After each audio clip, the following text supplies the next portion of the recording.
Good morning, everyone. Please rise and body your spirit. Hello. Gathered here in the mystery of the hour, gathered here in one strong body, gathered here in the struggle and the power. Spirit, draw near. Part 1.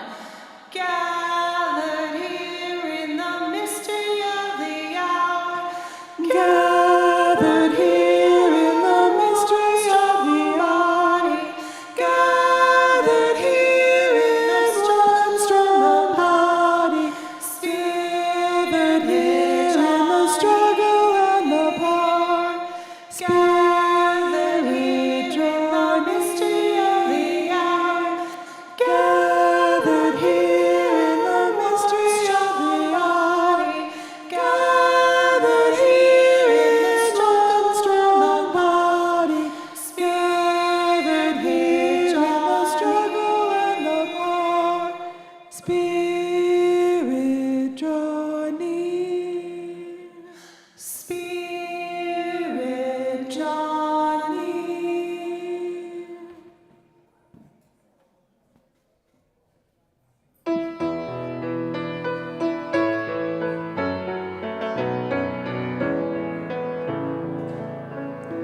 Come sing a song with me.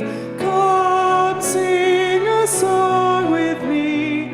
Come sing a song with me, that I might know your mind. And I'll bring you hope when hope is hard to find. And I'll bring a song of love and a rose in the winter time. Come dream a dream with me.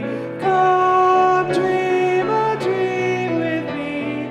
Come dream a dream with me, that I might know your mind. And I'll bring you hope when hope is hard to find. And I'll bring a song of love and a rose in the winter time. Come walk in rain with me. Come walk in rain with me. Come rain with me, that I might know your mind. And I'll bring you hope when hope is hard to find. And I'll bring a song of love and a rose in the winter time. Come share a rose with me. Come share a rose with me. Come share a rose with me, that I might know your mind. And I'll bring you hope when hope is hard to find. And I'll bring a song of love and a rose in the winter time.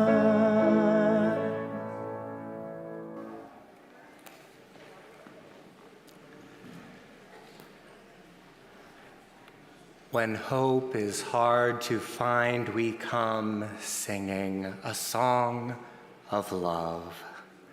Good morning.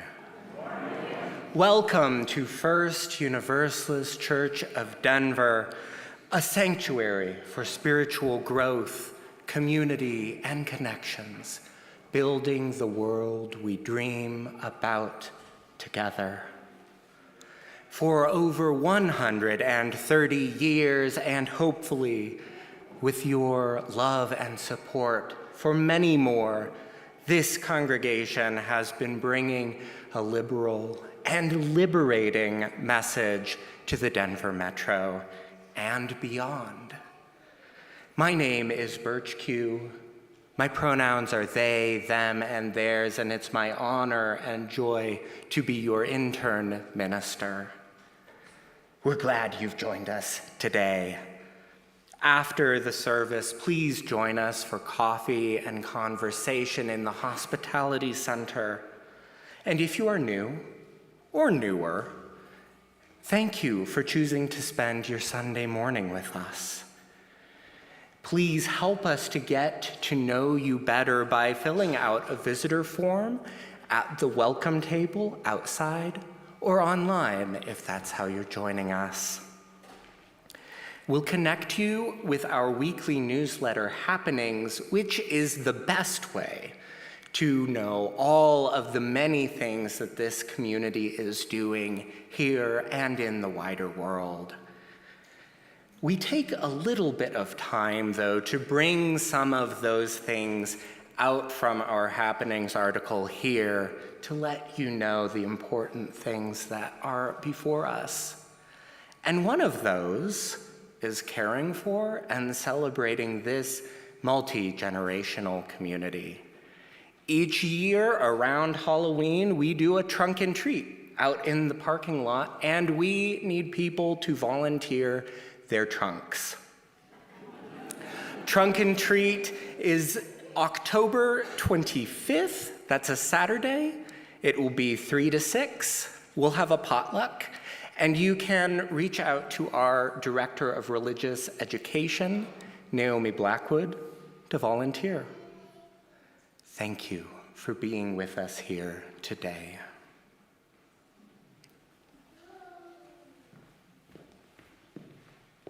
Please rise in body or spirit once again for our opening hymn.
The opening words this morning are by Maureen Killeran, In Need of Healing.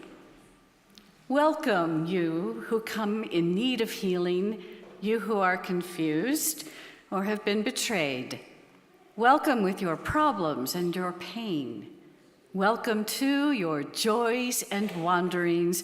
Welcome your need to hope, your longing for assurance. Instead of answers, here may you find safety for your questions. Instead of promises, may you find community for your struggles, people with hands and hearts to join you in engaging the challenges and changes of our day. Please join me in the words for the lighting of the chalice. They'll be up on the screen. Love is the spirit of this church, and service is its law. This is our covenant, to dwell together in peace, to seek the truth in love, to serve human need, and to help one another.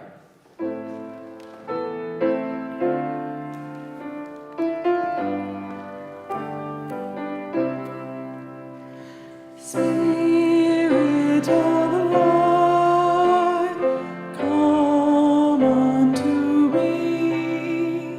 Sing in my heart all the stirrings of compassion. Blow in the wind, rise in the sea. Move in the hand, giving life the shape of justice. Roots hold me close, wings set me free. Spirit of life, come to me, come to me. Good morning, everyone. If you don't know me, my name is Naomi Blackwood, and I'm your Director of Religious Education, and I'd like to invite all my littles, young at heart, to come on up real quick, because I want to ask you a special little question, and Reverend Eric here is going to help me out today. Come on up, quickly, quickly. Yes, I see you. It's yours. Come on in, my friends. Come on in, my friends. So today's a really special day in church. Can any of the adults tell me what you're doing today? Does anyone know? Asking questions. And you get to ask this guy questions, right? He's a little nervous. And so I thought, what better way to prepare him than to allow our children to ask him any question they could possibly think of. And the truth is, we are not a community without our children, agreed? Yeah. And so they probably have very big questions that they need help answering. So I want you to take a moment, my littles, you see me? Look at me, because then I feel loved. Thank you. I want you to think about any question that you might have in the whole world. I know. Anything at all. It can be something about church. It can be something about unicorns, which is always my favorite question. It could be something about pets or animals, anything you have. And then Mr. Eric and I are going to do our best to be able to answer those questions. Yeah. Okay? It's good practice for all of you, okay? Uh-oh, I see Maya in the back row. Uh-oh, and the daughter is here. Does anyone have any questions at all in anything about anything in the world? Oh, tell me, ask me. What do we got? What is my favorite video game? Okay, you have to be a psychic. Okay, your favorite video game. Is it Minecraft? Oh! 1 for 1. He was not a plant, I swear. Anyone else have a question about the world, about church? Ask me, Allie. Go. I can't hear you, babe. Have we ever had to kick someone out? Yeah, that's a great question. Because, in fact, this congregation before I got here did have to do that. That's right. We talk a lot in church about the inherent worth of every person, but that doesn't mean the inherent worth of every behavior. Yeah. Can anyone tell me what a covenant is? Tell me what a covenant is. A promise. It's a promise that we make together, right? So when people break that promise, you're out of here. No, just kidding. Okay. Tell me. Like, maybe nothing too inappropriate because they're little Yeah. kids. Yes. Is there any, but like, has anyone ever acted out or done something not church appropriate here? Oh, what a great question. These are good I've questions. only been here 3 years. I see Alma has the answer in the back row. Oh, yes, let us repeat the Has question. anybody ever done anything church inappropriate here? And I have only been here 3 years, and everyone has been terribly well behaved. And I am grateful for it. And I've been here 4 years and I know all your secrets. No, just kidding. I think we all get to be human here. So if the question really is, do people and human beings ever make mistakes? Can we all agree that yes, we all make mistakes? Yeah. And so I think what the best thing that we can do is hold each other accountable and to support each other through those mistakes. Yes? And, absolutely. And sometimes we get to have a conversation about how to make repair, right? Actually, just here in a couple of weeks, it's the Jewish High Holy Days, and one of those annual holidays is about making amends for the things that we've done wrong in the last year. And I think that's probably a good practice for all of us. Yes. Anyone else have any questions? Come on, give them a hard one. Tell me something. Why do we have religion? Why do we have religions? Great question. If you all, these are great questions. Yeah, right? I mean, and we know that it's not just us. All around the world, everywhere in the world, people have gotten together to remember what it means to live up their best values, to be in right relationship, to be a good person who lives a moral life, to sing together, to play together, to be reminded that you're not alone when you're sad and hard things happen. And so lots of different religions exist to help people do that, but they all exist to help people be the best people they can be in the places and lives that they're living. Hey, Connor, I see your hand, and then we're going to come up to Hugo. How do you take somebody's heartbeat by their wrist? Oh, a question about how you take someone's heartbeat by their wrist. I'm looking for a medical professional in the room. I know that you have to use your fingers and not your thumb, and after that, yes, Keisha's got an answer.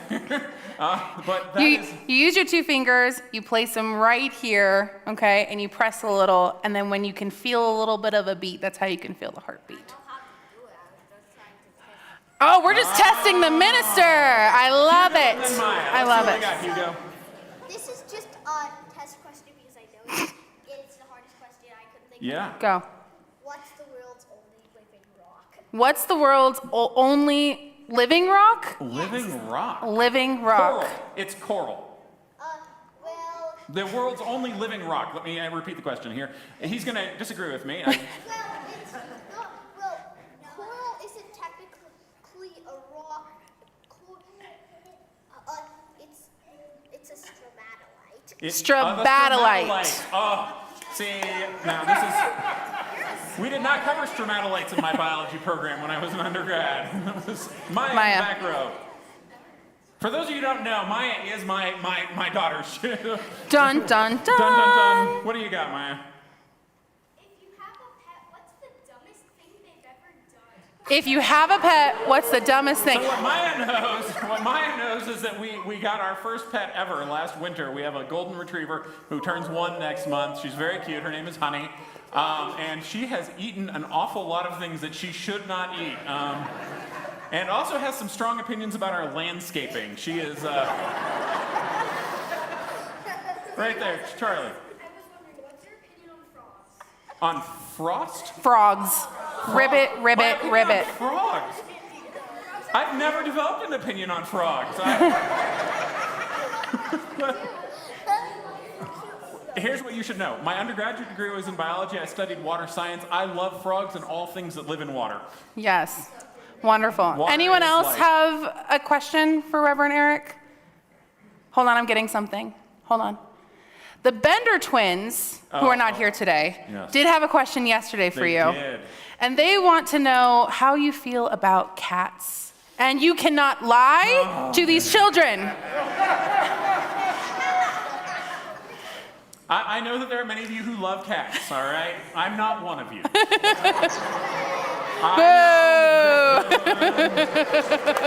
But I'll tell you here, let me tell you, okay? For those of you who are feeling a little put out by this, you should know, when I got hired here, there was a whole set of events, and Helen Gray, who used to do radio and interviews and all that, sat down and said, Eric, Chiefs or Broncos? In front of a crowd. The Chiefs, we've got a Chiefs fan. There we go. Indeed. So, For those of us who move from place to place, sometimes you just have to adapt. I saw one more hand. Does anyone else have a last question? Yes, my darling. Who was the first astronaut? The first astronaut was That's the you. Russian. That's you. The Russian. Gagarin. Yuri Gagarin, yes. The Russians beat us to space, and we've been Yes. winning ever since. Last one, Allie. Last one, honey. Say it one more time. What is 10 million times 10 million times 8. 80 million. 80 million. There we go. Awesome. Thank you. You guys had great questions. We're going to rise and sing you to class. And good luck to you.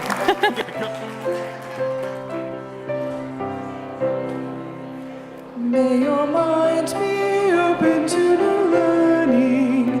May your lips bring truth into the world. May your heart know love and your hands do the work of justice as you go your way in peace. As you go your way in peace. This is a generous community that shares deeply of its time, its talent, and its treasure. And that treasure, that generosity, sustains this place.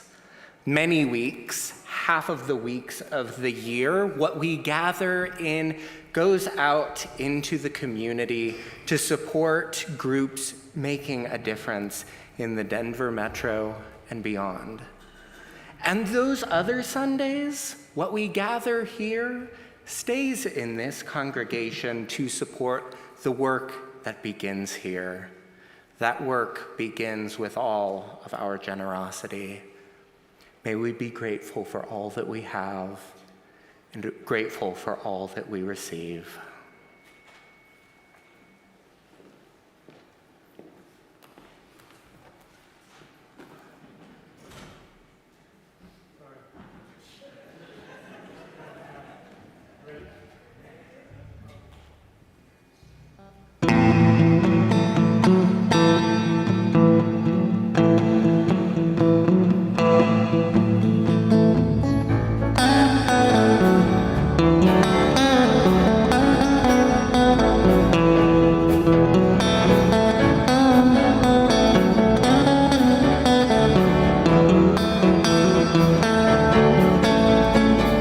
Muslims, Christians, Buddhists, and Jews got their own version of the truth. There's a line in the sand, there's a war going on. They forgot to remember they might be wrong.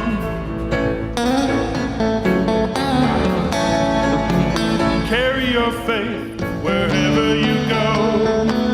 Mix it with love and let it show. But keep your mind open as you move along. And always remember, you might be wrong. Why do we argue? Why do we fight? Everybody thinks God's on their side. Count to 10 before you throw a stone. Whatever you believe, you might be wrong.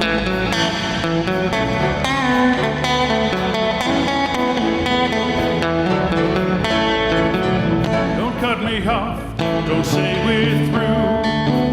Just 'cause I disagree with you. You see flowers flow where seeds of love are sown. You could be right, you might be wrong. Why do we argue? Why do we fight? Everybody thinks God's on their side. Count to 10 before you throw a stone. Whatever you believe, you might be wrong.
We come into this space for renewal and reflection in each other's company with all of our questions and sometimes our answers.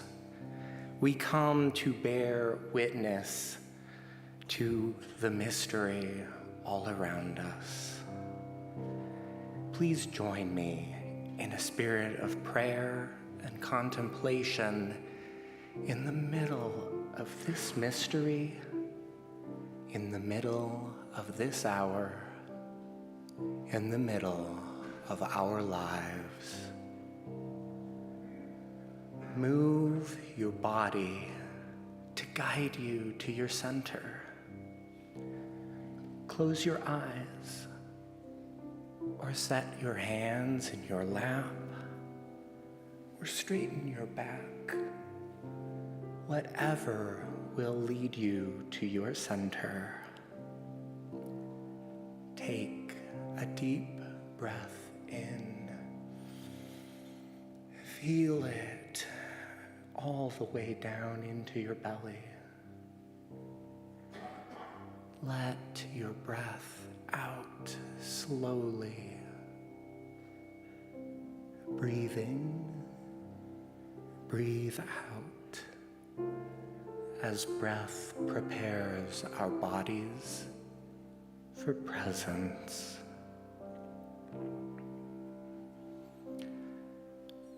Divine question, holy answer, the sum of all our beings. You are our wonderings. You are our doubts. You are the mystery that rises between us. And in this circle, we hold you tenderly. May we remember we are each other's questions and answers, each other's doubts and wonderings. Remind us, the truth is the way we find together. The truth is the love we bring together.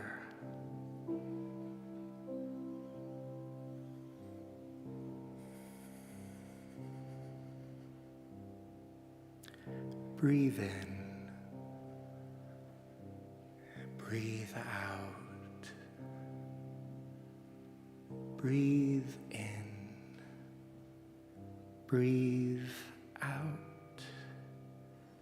Come back into this space, back into your bodies. Bring your focus back to this people, this room, this time together.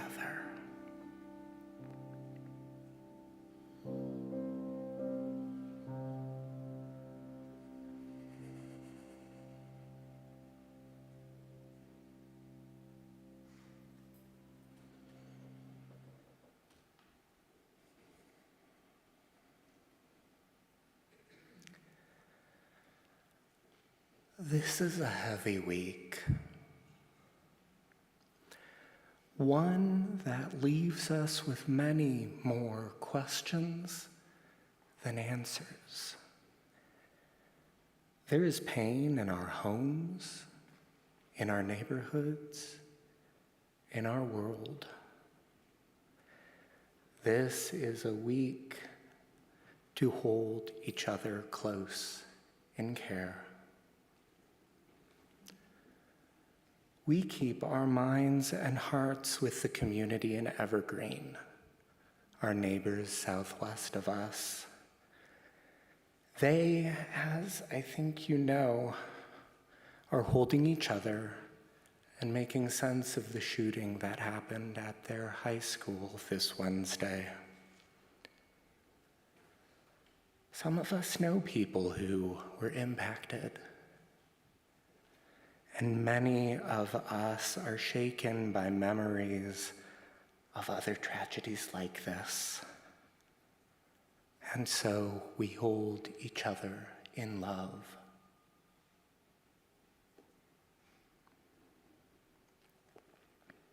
We hold Ken Fyfield's family and Anita Waddell in our hearts. Ken, who is Anita's partner of many years, passed away this week. Though not a member, Ken loved this community. He loved our social justice group and all of their commitments. And he loved being a part of the Death Cafe, a ministry we offer once a month for people and all of their questioning about this great mystery of life. May we hold them in care. Please hold Anne Mahoney in your thoughts as she faces a difficult diagnosis and difficult decisions to make. Anne shares that she has cancer. It has metastasized through her body, and it cannot be treated. She has entered hospice. So please, share your words of love and care with her in this time. She would appreciate cards and calls.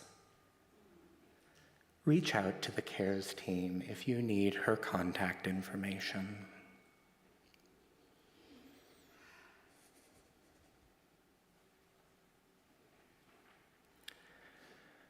You may have noticed that Karen and Alan Pope haven't been in church much recently, and they want us all to know that they've had their own health issues, but are making it through, and they hope to be back with us here in church soon. Please, keep them in your thoughts. Let's take a deep breath in. Bring oxygen back into our bodies and let it out slowly. Our care associate today is Anne Gross. You see her standing there in a purple stole. Anne will be available after the service for anything that you may need to share with someone today. A joy, a concern, whatever might be resting on your hearts. As the days unfold before us, if you have any joy or sorrow to share, I hope that you will reach out. Reach out to Reverend Eric and the CARES team. We're here to care for you and to be with you in whatever your life brings. Because it is good to be in a community that cares for us. It's good to love and be loved.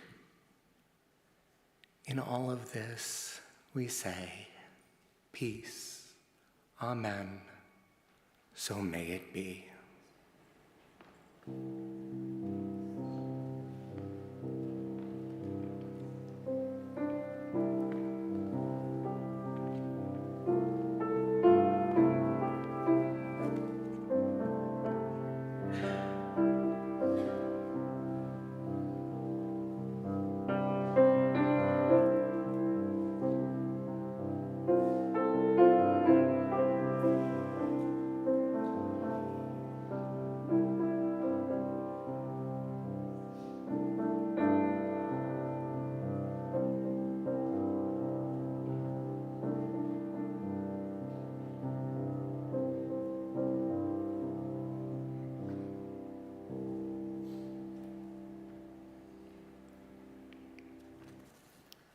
The reading this morning is Good Question by Meg Barnhouse.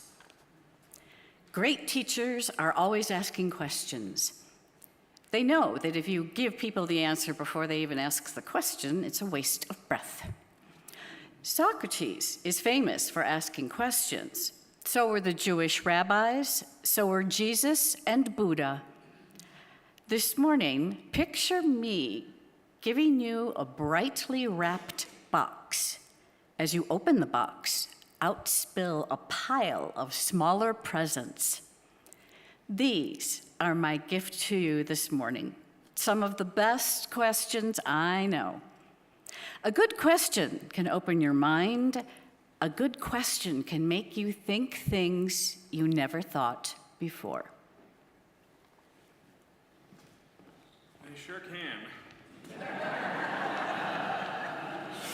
So first of all, let me just give my thanks to Edie, wherever she is disappeared. There she is, Edie, for sorting these. There is a basket full of questions here this morning, and Edie has graciously sorted them. I don't know that I can get us out of here by 11. And Edie has sorted them for us, and so we've got questions about First Universalist services, offerings and approach, questions about religion in general, questions about politics and the intersection of science and religion. Sounds like a very that is a thick stack. Okay. Questions about me. Existential questions. Existential questions. UU background in philosophy, and one personal question. Where shall we start? Which? Personal question. All right. All right. About myself. What is one of the harder lessons you've learned as a minister? Yeah. What I will tell you is the hardest lesson that I've had to learn as a minister is the hardest lesson I think most of us have to learn as human beings, and that is you're not always the right person. Sometimes something comes up, and you want to help, and you want to be the person who makes it right, and you want to fix it, and you want to make it so that everything's okay. And sometimes you don't have the skill or the knowledge or the experience, and sometimes there's just no answer at all. And you can't fix it. And how disappointing is that? My favorite... Who wrote this? Dear Reverend Eric, who is your favorite Unitarian other than Emily?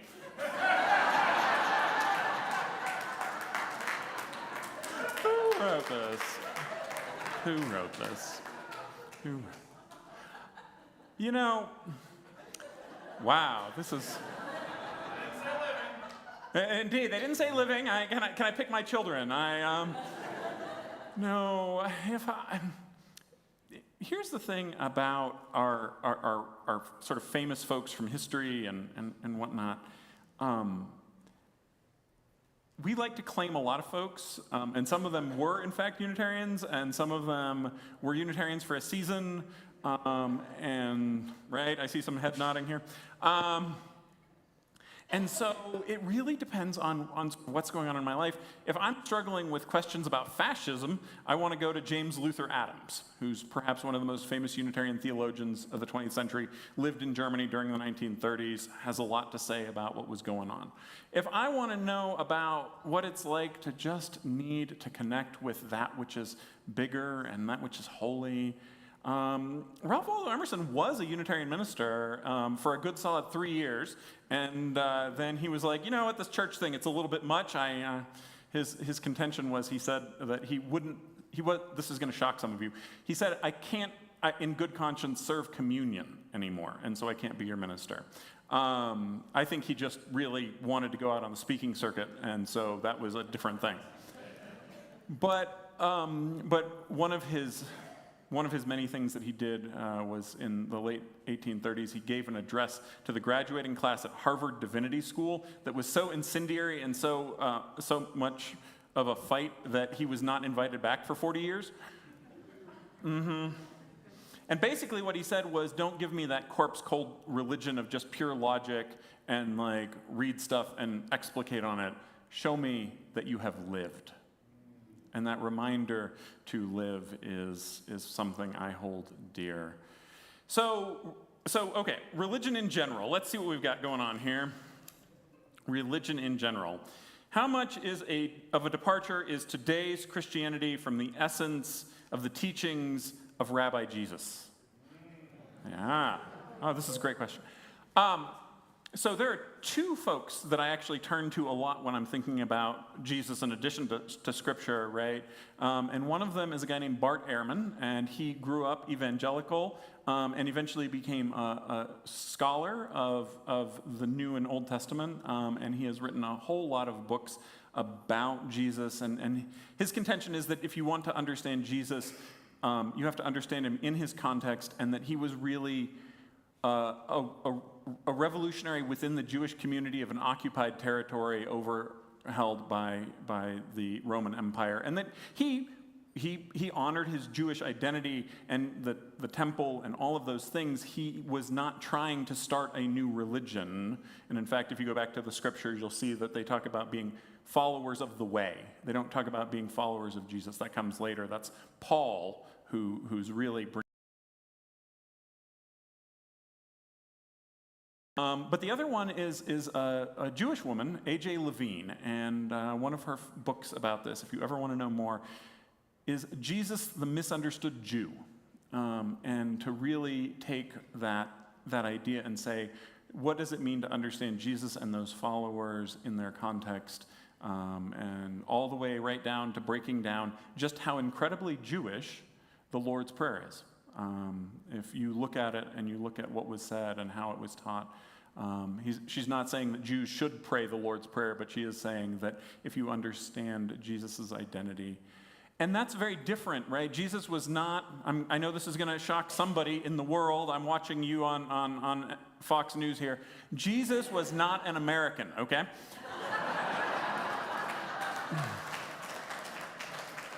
And so Christian nationalism, white Christian nationalism has absolutely nothing to do with Jesus. The prosperity gospel has nothing to do with Jesus.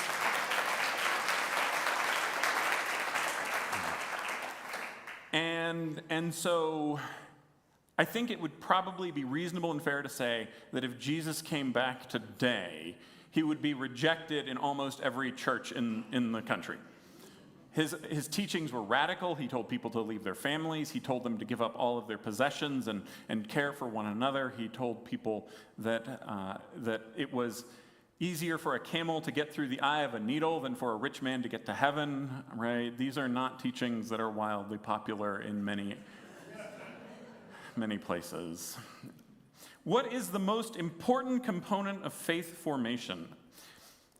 So if we were in a traditional church, right, you would say, oh, it's reading scripture and understanding that. And there is a place for reading and reflection. But this is one of the things that makes Unitarian Universalists different. Because we don't have what we would call a closed canon of scripture, because we don't say these are the only revelations that were offered for all people in all time, the most important thing as Unitarian Universalists you can do is you can live life fully and reflect upon it.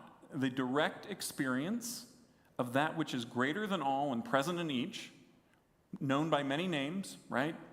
Spirit, God, and abiding mystery. All of these are things that we call that experience of being connected and deepened and to belong, but also to be able to really take that and ask, what does it mean, right? Because faith formation happens in the lived experience, and sometimes, I'm gonna break some hearts here, sometimes it's not comfortable. Sometimes what we most need to learn and know comes from the times when our hearts are the most broken, right? And if we only want to be around people who are like us, if we only want to have things that are easy or comfortable, we're not going to grow. And we're not going to deepen. And that is why, and I said this just a couple weeks ago, if you were to crack out one of those gray hymnals underneath your chairs, you would find it says on the cover, singing the living tradition, right? And so we believe, and have believed for a very long time, that there is more light waiting to break forth into this world, right? That it wasn't all discovered, and even in your own personal life, it wasn't all discovered. And if you only want to have what you already have, then you keep doing what you've already done. But if you want to deepen, if you want your spiritual life to grow, you have to be able to put yourself in the places that push you and challenge you. And then you have to have enough space and enough bandwidth to process that. Maybe in community, maybe on your own, maybe in journaling, maybe in art, maybe in music, but to be able to take those things and to ask, the next time this thing happens, how will I approach it with the knowledge that I have lived and seen this before? Let's see. Oh, I'm so glad. Okay, so one of the things that happens in a church like ours is that we have a variety of opinions, right, about a variety of issues, and there are some things where we have more consensus than others, and there are some things where we have broad consensus, and there are things where, even where we have broad consensus, we still have folks who disagree. And so the question here is, why aren't the unborn part of the interdependent web of existence, right? It's a question about abortion, And people often think that, in UU circles, everyone is an abortion rights activist, maybe even particularly in this church, right, where we started a fund to help provide financial support to people seeking abortion care. And so that question says, hey, where it doesn't explicitly say where does life begin, but how do we respect and honor that? And here's what I want to say about it, right? We as Unitarian Universalists value human beings. And we also recognize that there are limits to what we can ask any other human being to do. And so what makes that question hard is we love babies, right? We do. People often say the people on the left hate families, hate straight people, hate marriage, hate babies, right? There's this contention that that's who we are, and that's just not true. And when it comes to abortion rights, the question isn't about, for us, is that unborn, yet to be human being alive? Our question is, what is the ask we can make of any human being about their life and their body and their being? And just like I can't be forced to give up a part of my life or my body, even if it would save someone else's, right? I can't be made an involuntary organ donor, right? That's not okay. We, broadly speaking, and well before Roe v. Wade was the law of the land, have said that if you are a pregnant person, it is fundamentally and ultimately your right and your responsibility to make decisions about what happens with your body. This is a big question, and I'm glad it's asked, right? Because it points to the way that we think often that we are in a circle of people where we all agree, and actually, we don't all agree about everything. Let's see. What do you think about the similarities and differences between prayer and meditation spiritually and neurologically? Okay. There's a thesis there. Look, spirituality and emotional literacy are often overlapping, right? These are things that there's a lot that goes on. And when they change the way that our bodies are acting and reacting and living and being in the world, they have overlap. And when you ask about their theology behind it, they're different, right? This is just true. There is a thing that I caution against quite regularly, which is the false universalism that says all religions are really basically the same thing, and they all basically are pointing at the same thing. And if you are a Hindu who believes in reincarnation, or if you are a Catholic who has a question about heaven, hell, and that sort of interspace between, those are very different questions than a Buddhist or a spiritually grounded atheist.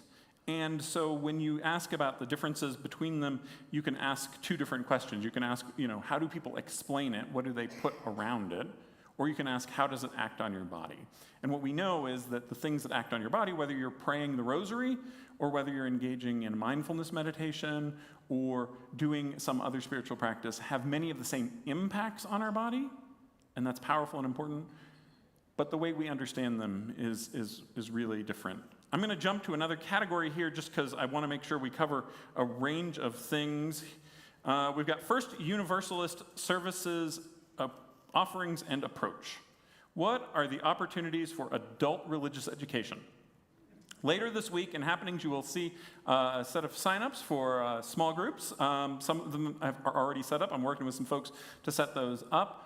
We offer a variety of classes. Birch offered one on spiritual practice last year. And also, this is my reminder, shared ministry. If you're counting on the paid staff to lead everything, you are going to be waiting a long time.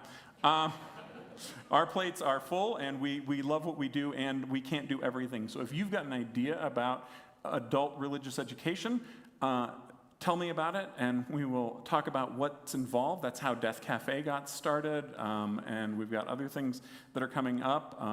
It's more spiritual practice, but we've also got an emerging pagan group that is just forming right now. And if that's a place where you get your religious deepening is with the seasons and the cycles, there is a group of folks who want to talk to you about being part of that.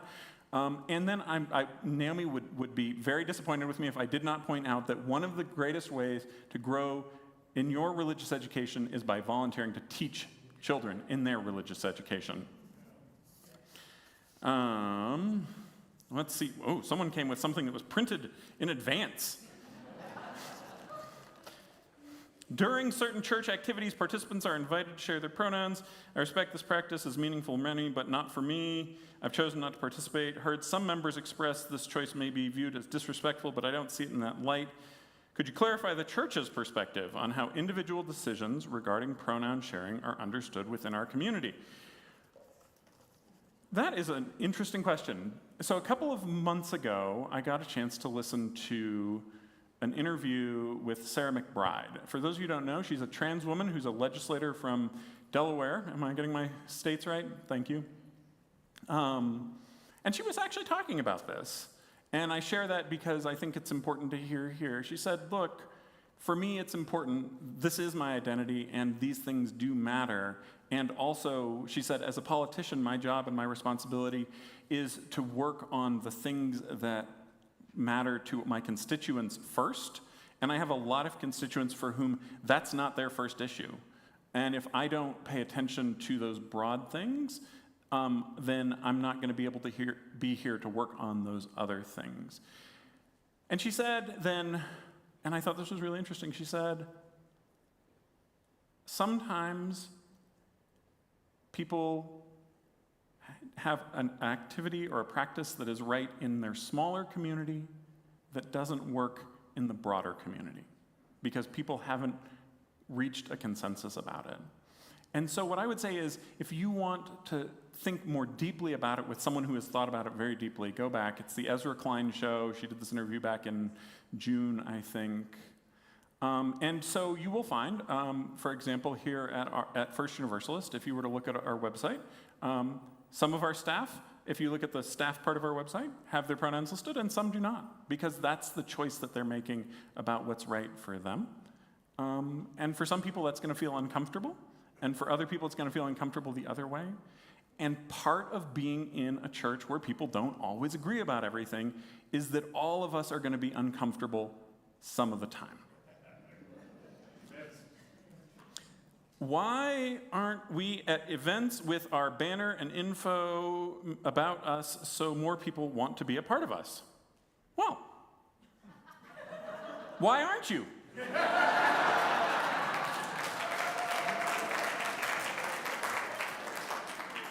If you want to check out the banner, if you want to be a part of something, let us know. We're happy to support that. And you know, if the question is, why isn't Eric at all of these events?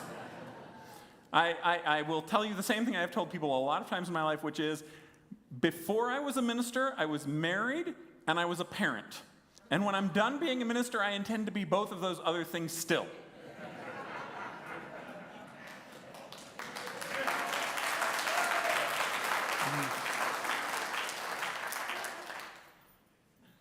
Let's see, someone wants me to repeat a series of talks I did on is that blessing? I think that's on blessing. So, people often ask, oh, wow, do you ever repeat sermons? And the answer is not exactly, but there are certain core themes that we come back to again and again and again. For Katie's sake, let me get this one in before I jump to another group. How can we best support the church staff? Thank you. This is a fabulous question because you should know that on the church staff, there are 3 of us that are full-time staff. 3 full-time staff in this organization. Everyone else is some iteration of part-time, 20 hours here, 30 hours there, nursery people, whatever. So the best thing that you can do to support staff is remember that you might not get an answer right away. And people will be in touch with you, and if you need to give a nudge, that's okay. But remember that people are here, and this is their job, and they were also in relationships that they intend to be in when they leave their time serving on staff here. We are going to run out of time, and so I will collect all of these and put them in somewhere, but let's jump to politics, the intersection of science and religion, one of our favorite topics. Whew. All right. What are we, as a liberal community, going to do when the fascists come for us?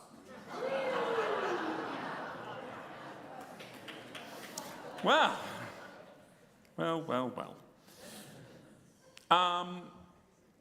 I mentioned James Luther Adams a little bit ago, right? And he had grown up Christian, had become an atheist, and then went to Harvard Divinity School and became a Unitarian minister. It was at the time when Unitarians were separate from the Universalists, which I'm actually going to get to one more question there before we go. And then he went to Germany in the 1930s because there had been a lot of liberal writers, liberal theologians, and he thought that they would have the answers to the questions that were vexing him. And what they had done was they had essentially given up. They looked at the rise of the Nazis in Germany and they said, this is dangerous, and the overwhelming majority of them said, we're going to hide, we're going to keep ourselves safe, it's all going to blow over. And it broke his heart. And he spent the rest of his life asking the question of what does a liberal faith say in the face of rising fascism and authoritarianism? And the answer that he came to was that you must continue to be part of what he called voluntary associations. He said, there's this old teaching from Jesus, right? So back to scripture. By their fruits you will know them. He said, by their groups you will know them.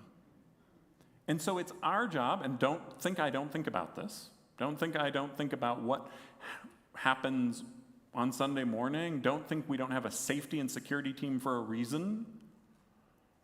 But if we don't continue to gather and to name our values and lift our voices, then authoritarianism and fascism has the power to roll us over without having a resistance. Now, sometimes people hear that and they say, oh, Eric means that we all have to be out there chaining ourselves to the, buildings and the cars, every week. But here's what I know. For different people at different times and stages in your life, what that resistance looks like will differ. For some of you, you can do it in the context of your workplace. For some of you, you're retired and you don't have a workplace, but you're somewhere else. I've often had this image in my head of what would be like if a bunch of octogenarians just decided to take over the Supreme Court and, sit in the pews, chairs, what do they call those things? Every week. The benches. And the other caution, though, that I have is I have seen activists burn out. And if you think that the fascism that is rising in America happened overnight, you have not been paying attention. This is a 40 and 50-year project that started out, and I'm going to say this, and I'm going to say it real clearly, it started out with desegregation, okay? That fundamentalist right-wing project started out because there were people, white people, who did not want their children going to school with black kids, and they said, we're going to do something different, and they cloaked it in Jesus' name, and they cloaked it in right-wing projects, and it was funded by the Koch brothers, and it was funded by other people, and they took their time to build power.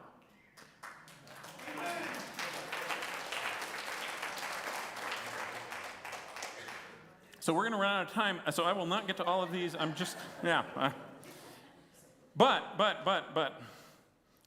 other UU background in philosophy, which I am professionally qualified to talk about. What was the primary difference between the Unitarians and the Universalists prior to their joining together? And the reason I wanted to get to that question, I saw it on the top, as I was looking in the basket, is because people have this question about this church, right? Our name, First Universalist.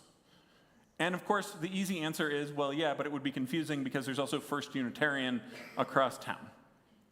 First Unitarian was founded in the 1870s. We were founded in the 1890s. They were separate denominations. They had separate identities for most of that history. And when you ask about the difference between the Unitarians and the Universalists, sometimes people think it's a question about theology, right? And so just tiny. The history there is that the names came from Christian heresy, so we proudly claim the name heretic in this church. For those of you who've never looked in the etymology, heretic comes from the idea to choose, okay? So we choose our faith. We don't get it handed to us, even those of us who were born and raised. And it is absolutely true that many early Universalists, the heresy that said that all people would ultimately go to heaven, that God's love was too big to leave anyone out, they didn't say every person is too good to be left out. They said God was too good to leave anyone out. This is important. Many of them were also Unitarian in their theology about Jesus, but their primary interest and focus was about that theology of universal salvation. The Unitarians, of course, just so we're clear, right, the Trinity is a classic Christian doctrine that says Jesus and the Holy Spirit and God are all one and the same in some sort of weird combination that is a mystery and can't be fully explained. Our ancestors looked at the Bible, they read the scripture, they said, Jesus says he's praying to God, not to himself. Seems pretty clear to me.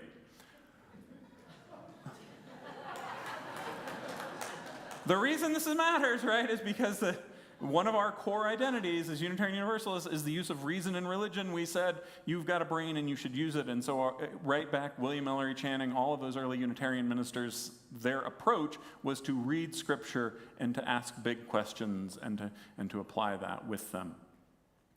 And if you go back, the Unitarians were part of the social elite of New England. You might not know this. This is sort of, I think, a neat fact of our history. The oldest Unitarian churches did not start as Unitarian churches. They are churches in Massachusetts like the Church of the Pilgrim Fathers, okay? Those churches were founded in the 16 teens. They were founded by religious refugees who came to America to flee the Church of England and the power and influence of the king over their religious lives in ways that they felt didn't represent them. It took 200 years for them to become Unitarian in their theology, but it happened as they continued to ask questions and learn more. And they were the social elite. We owned Boston. We owned Harvard. Okay, we were on the Unitarian side of the family tree. The Universalists largely came out of rural congregations. We are in one of the few that was in a major city. Most Universalist congregations were rural. They were filled with working professionals, but they were not the elite. They were teachers, they were business owners, they were those kinds of folks.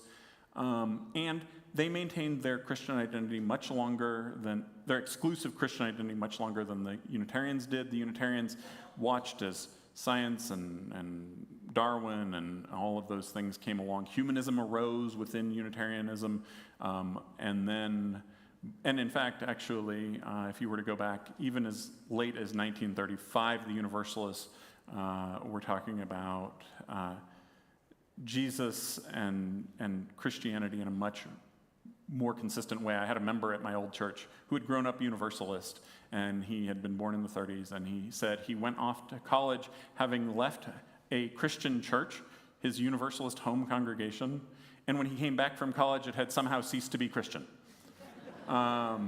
Because the consolidation and the merger that came together in 1961. There is so much more to that, and there are so many more questions that I can't answer in the time that we have, because it is already after 11, and I see Katie nodding her head in the back row. It is good to know your cues. It is good to know your cues. So I will take the rest of these questions and look through them, and we'll try and figure out how to get them out. I fully suspect that many of them will end up in a Sunday sermon at much greater length sometime in the months ahead.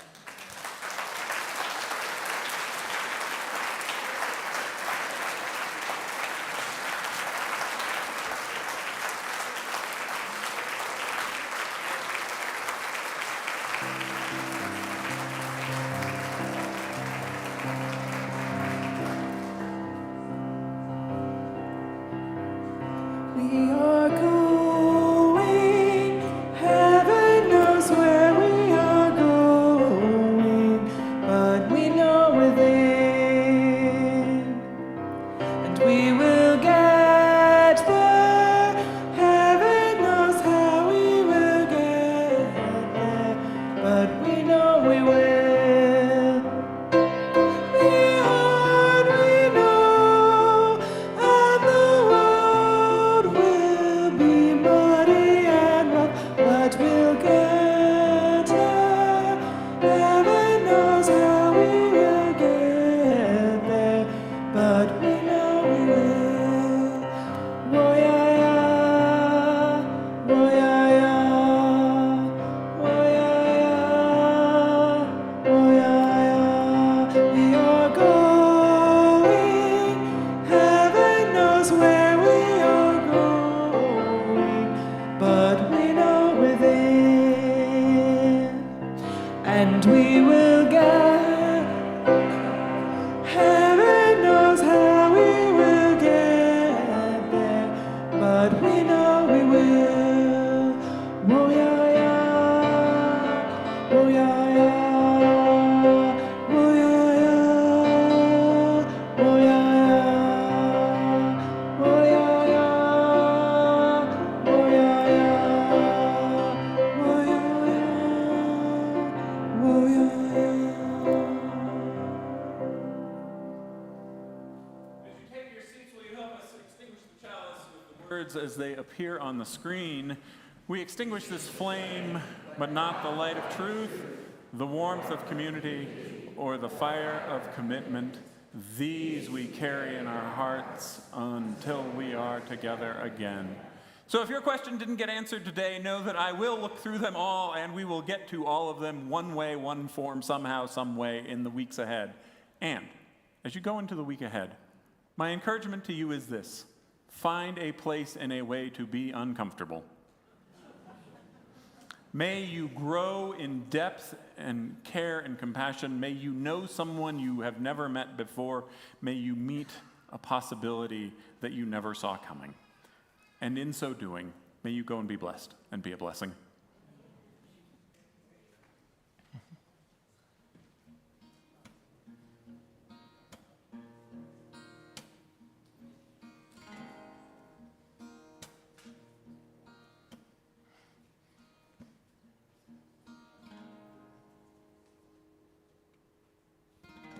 I think we might be having some technical difficulty. Is it coming through? Oh, no.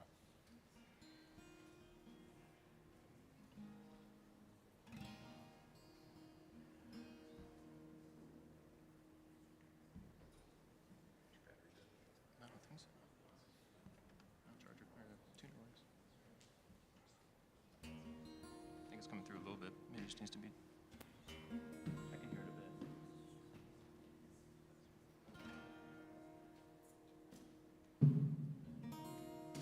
Testing 1, 2. There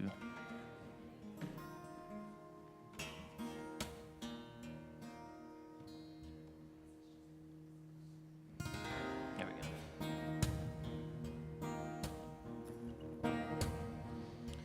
When I was a boy, each week on Sunday we would go to church and pay attention to the priest, and he would read the holy word and consecrate the holy bread, and everyone would kneel and bow. Today the only difference is everything is holy now. Everything is holy now.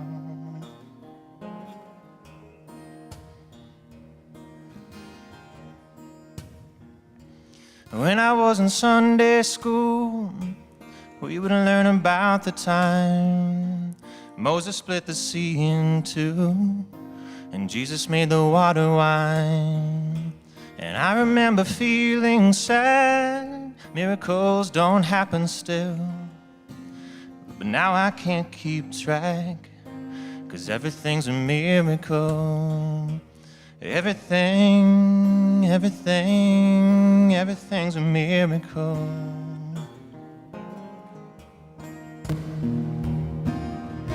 Wine from water is not so small.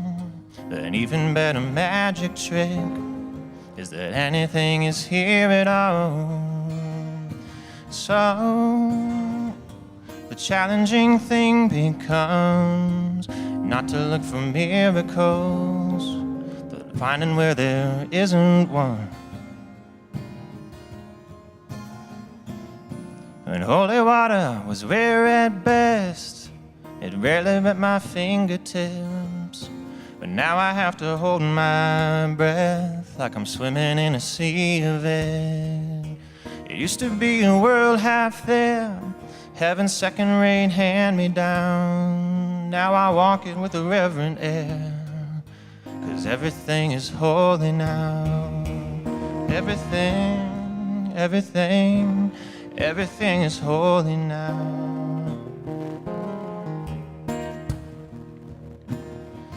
Read a questioning child's face, say it's not a testament. Oh, that'd be very hard to say. See another new morning come and say it's not a sacrament. I tell you that it can't be done. This morning I stood outside, I saw a little red-winged bird shining like a burning bush and singing like a scripture verse. It made me want to bow my head. I remember when church let out, how things have changed since then. Everything is holy now. It used to be a world half there, heaven's second-rate hand-me-down. Now I walk it with a reverent air, 'cause everything is holy now.